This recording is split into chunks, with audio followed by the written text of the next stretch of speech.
One other factor that might affect your printing is the roller height.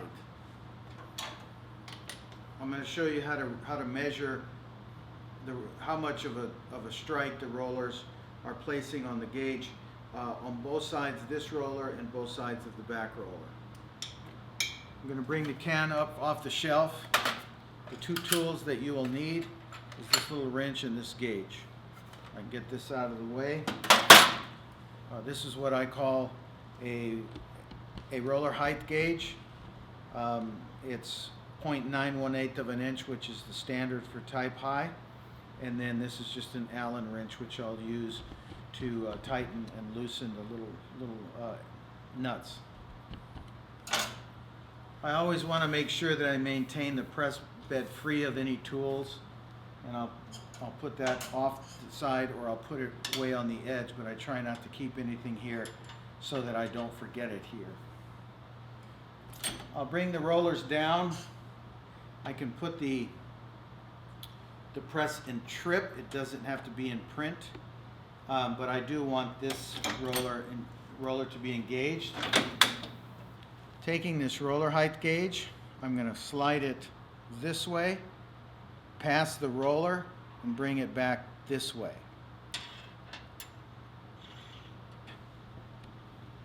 And that might be a little bit on the thin side. I like it to be more than a 1/16 of an inch and less than an 1/8 of an inch. So that's pretty good. Once again, the question of what size should the strike be will depend on your print job. Small type or real fine detail might require a little less of an ink strike, where if you're printing a solid block, you might want a little bit more. But one of the key important factors to do is to have all 4 strikes be similar in thickness.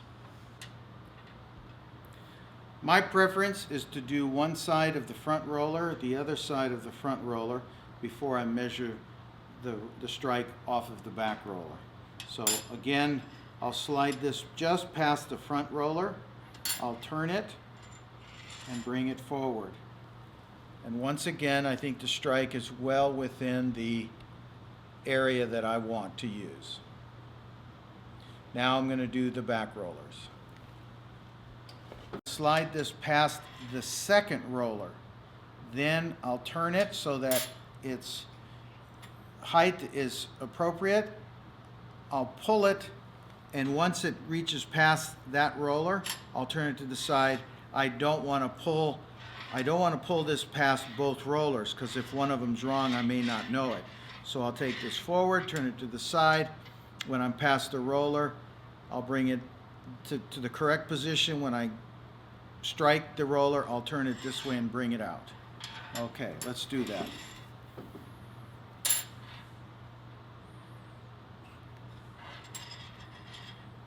Okay, you can see that strike is well thicker than it should be, and I'll need to make adjustments for that. Using this Allen wrench or Allen key, I'm going to loosen this. I'm going to turn it left to loosen it, and then this little knob I will turn right to raise it and left to lower. The roller height is creating too thick of a strike, so it's too low. So I'm going to raise it like a quarter of a full turn.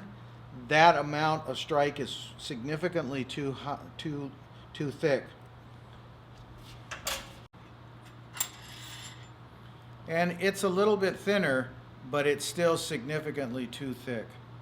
So from this side of the press, I'm going to turn it right, and I'm going to turn it a full turn.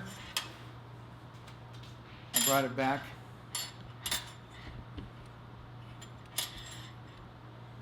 And now my strike is much closer to the others. And I did that by turning this to the right and adjusting it left and right to lower.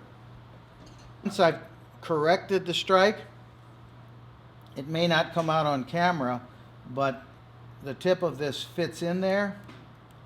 I'll put that in there, and I'll turn this to tighten it.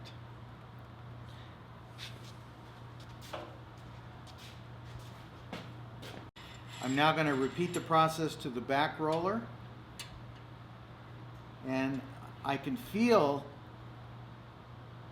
that it's slightly a light strike. So on this side, I'm going to repeat the process. Here, I'll insert. I can turn it left to loosen it. I can adjust this by going right or left, and when I'm finished, we'll tighten it back. I want to lower that ever so slightly, so I will turn that to the left, like a quarter turn. I'll use a clean gauge.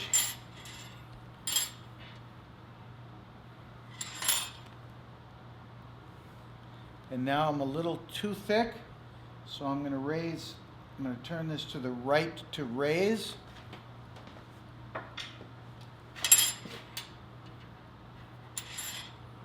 And now I think I'm well within the similarity of the others. It's real helpful for everyone when you're finished if you put those tools back in this can. Put that below. Remove anything off of the press bed that you may have used, and if you're using this positive lockup bar, you can replace that, and you are ready to start printing.